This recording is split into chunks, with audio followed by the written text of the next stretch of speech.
Hello students, hope so you are fine and well. Now be ready for an English grammar. Today we are going to start our assignment 7 and but. So let's get started. First of all, I read this box. And but are used to join sentences. Such joining words are called conjunctions. यहाँ पर देखिए and और but है, वो दोनों क्या है, conjunctions है। वो क्या करते हैं, वर्ड्स को ज्वाइन करते हैं। कंजक्शन यानी कि जो भी वर्ड, दो सेंटेंस होते हैं उसे ज्वाइन करने में जो भी वर्ड हेल्प करते हैं उसे कंजक्शंस कहते हैं। Now read this sentences. First is he learn to read, he learn to write. वो अब क्या लर्न कर रहा है कि रीड एंड राइट। तो किस तरह हमें दो सेंटेंस मिक्स करने हैं कंजक्शन का यूज़ करके। कंजक्शन अगर हम यूज़ करते हैं तो कई बार सेंटेंस जो है वो स्मॉल भी हो जाते हैं, शॉर्ट में कंप्लीट हो जाते हैं जो हम बोलना चाहते हैं वो। तो यहाँ पर क्या आएगा, he learn to read and write. अब आप देख सकते हैं he learn to read and he learn to write, उसकी जगह हम एंड कंजक्शन यूज़ करके he learn to read and write short में लिख सकते हैं, और जो हमारा सेंटेंस है उसे भी जॉइन करके सेंटेंस को एक बना सकते हैं। ठीक है। Now second is my father attended the meeting, my mother too attended the meeting. यहाँ पर मदर और फादर ने दोनों ने मीटिंग अटेंड की थी, तो हम किस तरह बना सकते हैं, my father and mother attended the meeting. यहाँ पर हमने एंड का यूज़ करके सेंटेंस बनाया है कि my mother and father attended the meeting. Now third is sometimes we are simply join two sentences by using and. कई बार सिंपल तरीके से भी होता है, किस तरह, तो देखते हैं।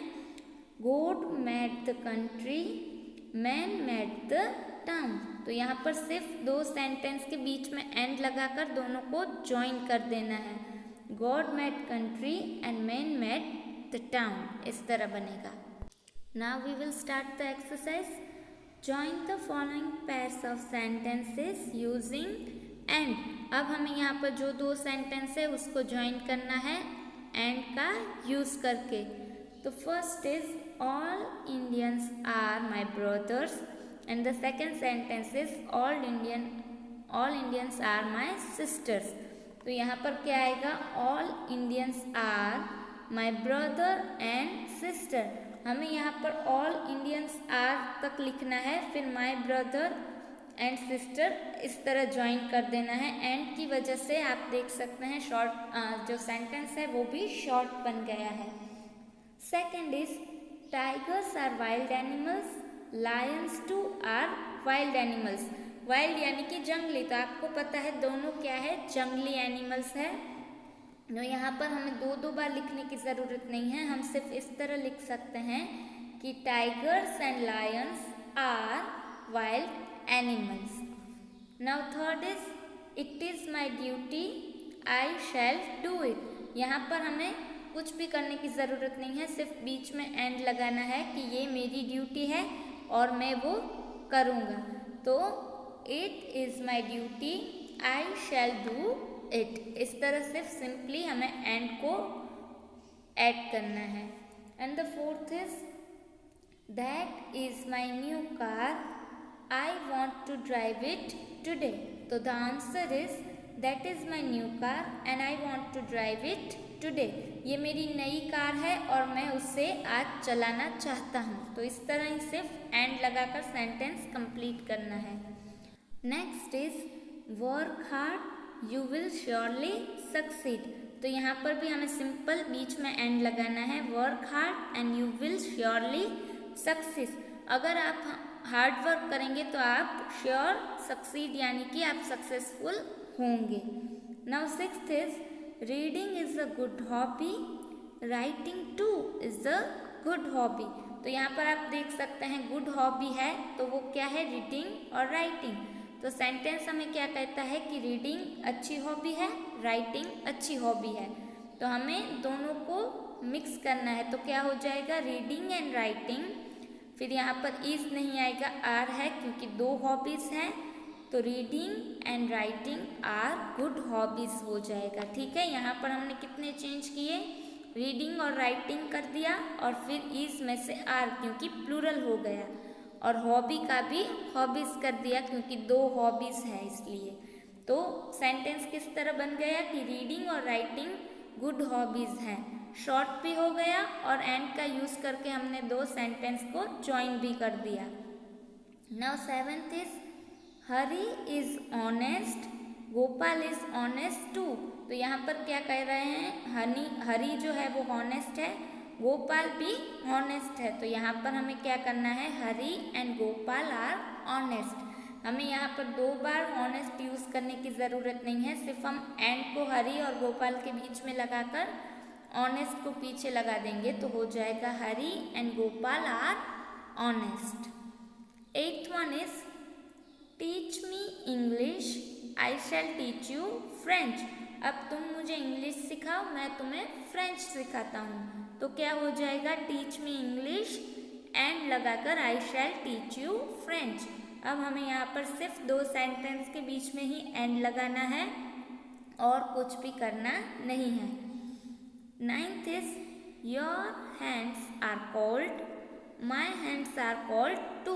अब वो क्या कह रहा है कि तुम्हारे हाथ है वो भी कोल्ड है यानी कि ठंडे हैं, और मेरे हाथ है वो भी ठंडे हैं। तो यहाँ पर एंड किस तरह यूज होगा कि योर एंड माई हैंड्स, तुम्हारे और मेरे हाथ ठंडे हैं। शॉर्ट भी बनाना है सेंटेंस को और एंड के साथ ज्वाइन भी करना है। तो your and my hands are cold, इस तरह सेंटेंस बनेगा। And the last is Leela search for her doll, she soon found it. तो यहाँ पर क्या करना है, सिर्फ बीच में एंड लगाना है।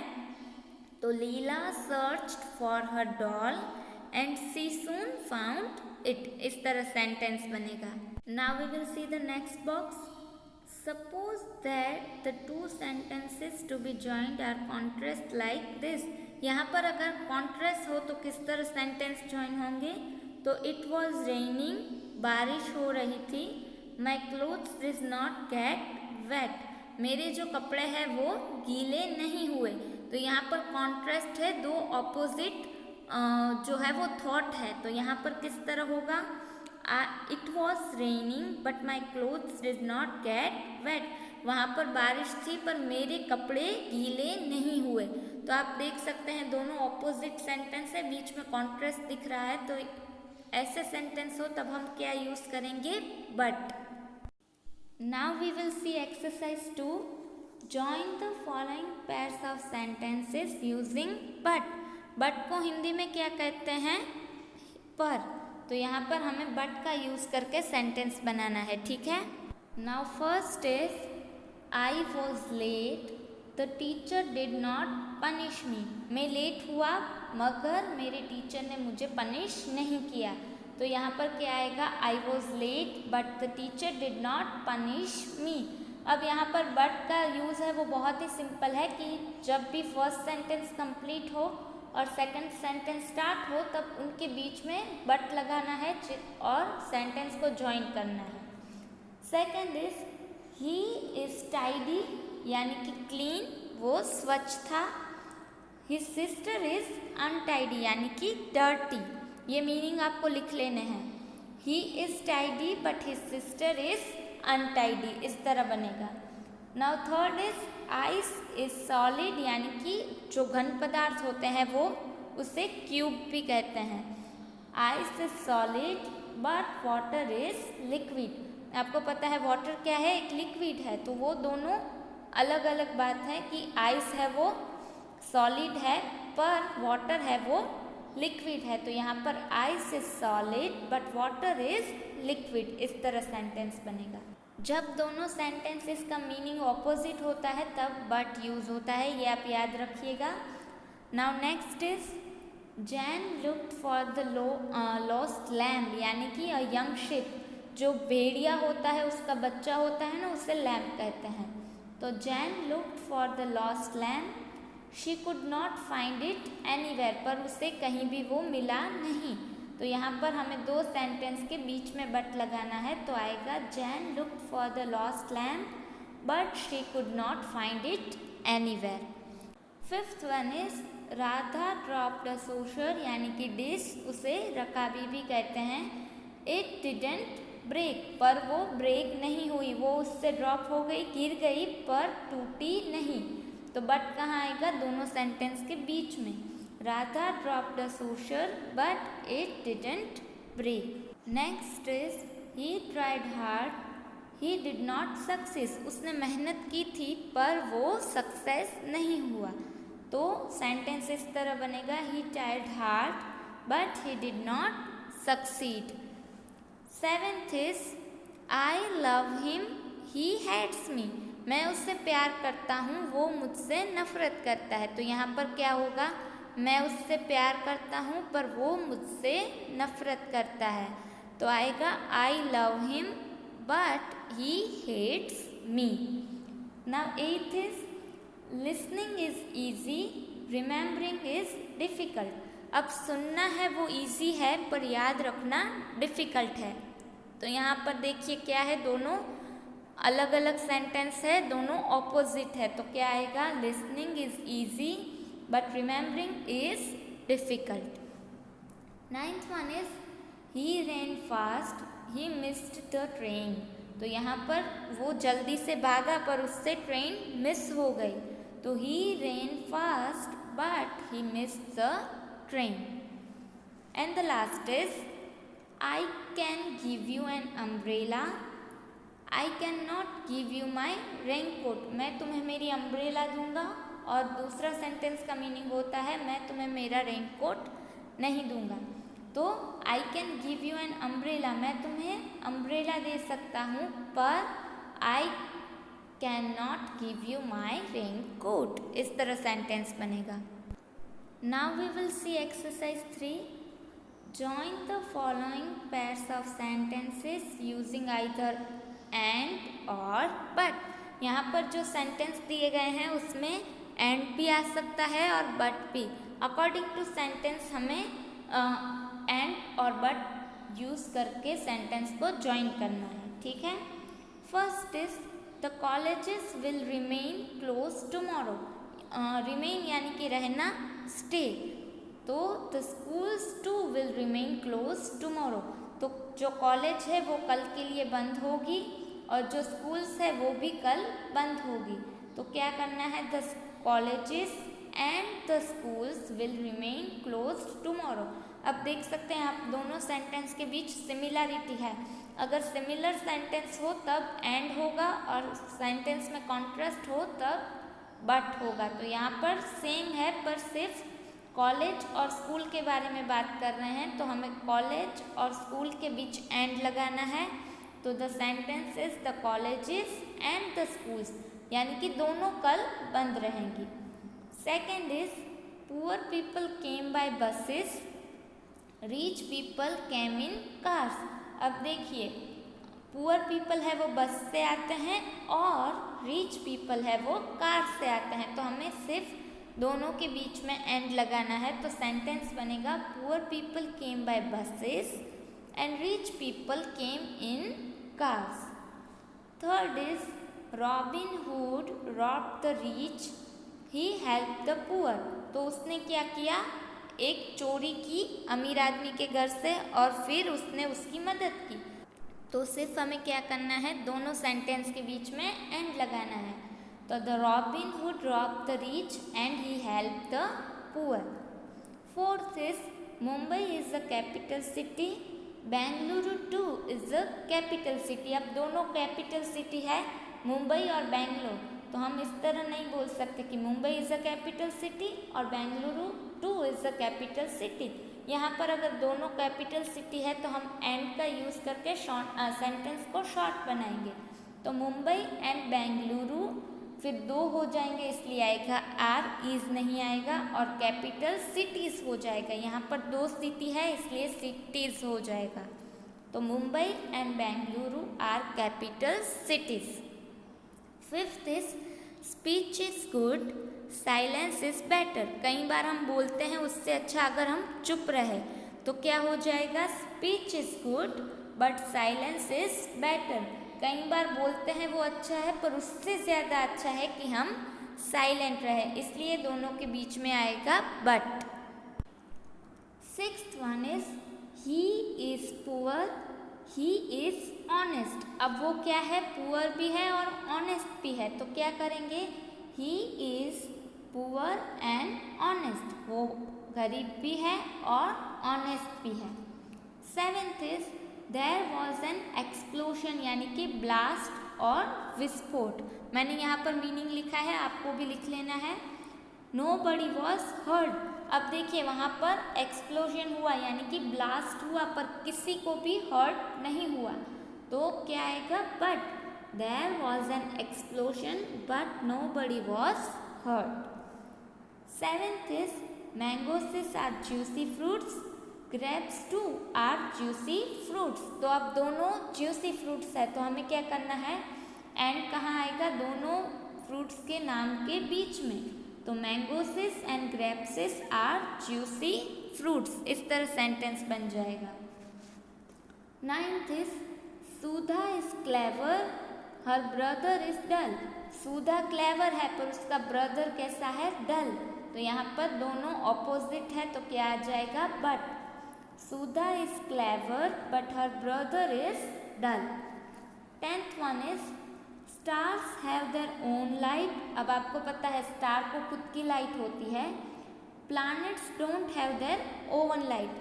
अब प्लैनेट्स को उनकी लाइट नहीं होती, तो दोनों ऑपोजिट है, तो क्या आ जाएगा, again but. Stars have their own light but planets don't have their own lights, इस तरह सेंटेंस बनेगा। नेक्स्ट इज कोल, यानी कि कोयला, इज चीप, चीप यानी कि सस्ता, अनकॉस्टली, यहाँ पर मैंने मीनिंग लिख दिया है। Coal is cheap, it is very useful, वो क्या है, चीप है यानी कि सस्ता है पर यूजफुल है, तो क्या आ जाएगा, बट, कि coal is cheap but it is very useful. Twelfth is the tiger is our national animal, the peacock is our national bird. तो यहाँ पर दोनों अलग अलग है, यहाँ पर बर्ड और एनिमल दोनों की बात कर रहे हैं, तो क्या करेंगे, सिर्फ दो सेंटेंस के बीच में एंड लगा देंगे कि टाइगर हमारा नेशनल एनिमल है और पिकॉक हमारा नेशनल बर्ड है। तो सेंटेंस कुछ इस तरह बनेगा, the tiger is our national animal and the peacock is our national bird. 13th is swans are white, यानी कि हंस वाइट होते हैं, क्रोज आर ब्लैक, तो वो ब्लैक होते हैं, तो वो यहाँ पर हमें दोनों सेंटेंस के सिर्फ बीच में एंड लगाना है कि स्वान्स वाइट होते हैं और क्रॉस है वो ब्लैक होते हैं। 14th is they serve tasty food, it is cheap too. अब वो सर्व क्या करते हैं, टेस्टी फूड, और वो चीप है यानी कि सस्ता है, तो यहाँ पर एंड किस तरह आएगा देखते हैं, they serve tasty food and it is cheap, वो अच्छा फूड देते हैं और वो सस्ता है, इस तरह सेंटेंस बनेगा। And the last is the houses in Concord have sloping roofs, यानी कि ढलानदार छतें, मैंने लिखा है, आपको लिख लेना है। And the second sentence is the houses on the plateau, यानी कि ऊंच स्थली या कोई मैदान वाली जगह हो उसे कहते हैं, हैव फ्लैट रूफ्स, यानी कि फ्लश यानी कि सपाट रूफ्स, ठीक है। तो द सेंटेंस किस तरह बनेगा, दोनों के बीच में हमें सिर्फ बट लगाना है क्योंकि दोनों ऑपोजिट है। तो सेंटेंस किस तरह होगा, the houses in Concord have sloping roofs but the houses on the plateau have flat roofs, दोनों ऑपोजिट बातें हैं इसलिए बीच में बट आएगा। आज की ये जो पूरी असाइनमेंट थी आपको ग्रामर की बुक में कंपलसरी लिख लेनी है। नेक्स्ट वीडियो में मिलेंगे, तब नया टॉपिक देखेंगे। Till then stay happy and stay healthy at home. Good bye.